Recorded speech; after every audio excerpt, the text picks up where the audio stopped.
Ngayon nga po ay ka-67th birthday ng aking lolo at nakakatuwa po dahil yung mga kapatid po ni Dade na madalang niyang makita ay pumunta po dito sa amin sa Nueva Ecija at nagmula pa po sila sa Pangasinan. Bali taga Pangasinan po talaga si Dade pero simula po na nagkaibigan sila ni nanay ay dito na po si Dade nagtira sa Nueva Ecija kaya si Dade lang po yung nalayo sa kanilang magkakapatid at halos taon na po sila kung magkita. Kaya ngayon po nakaarawan ni Dade ay nagluto po sila mama ng mga ulam at sakto nga po yung dating ng mga lolo at lola namin dahil tanghalian na kaya magsasalo-salo na po kaming kumain. Nung nakasandok na po silang lahat, kakain na din po ako bago umalis kaya gamit po ang akin pa, inipit ko na yung kutsara. Oh, di ba? Pag gusto, may paraan. Pag kaya, wag na po natin iyasa sa iba, tsaka pag kaya nila, dapat kaya ko din, pero sa sariling pamamaraan. Sobrang nagpapasalamat nga po kami sa Panginoon sa biyayang kalakasan na ipinagkakaloob kay Dade at ang hiling po namin ay sana marami pang birthday niya ang kasama namin siya at patuloy na maging malusog ang kanyang pangangatawan. At syempre, maging masaya lang palagi, ngiti lang, para pogi. Habang may nagbibidyoke po dito sa harap, ang sweet nga po dahil inaya pa po si Dade ng isa niyang hipag para magsayaw sila.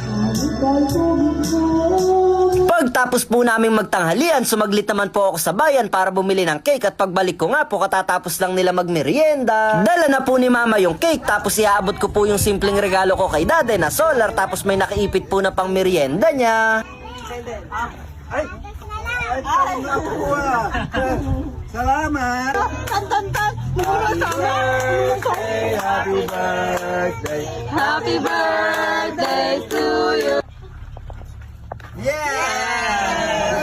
Thank you! Mahilig si Daddy sa solar eh.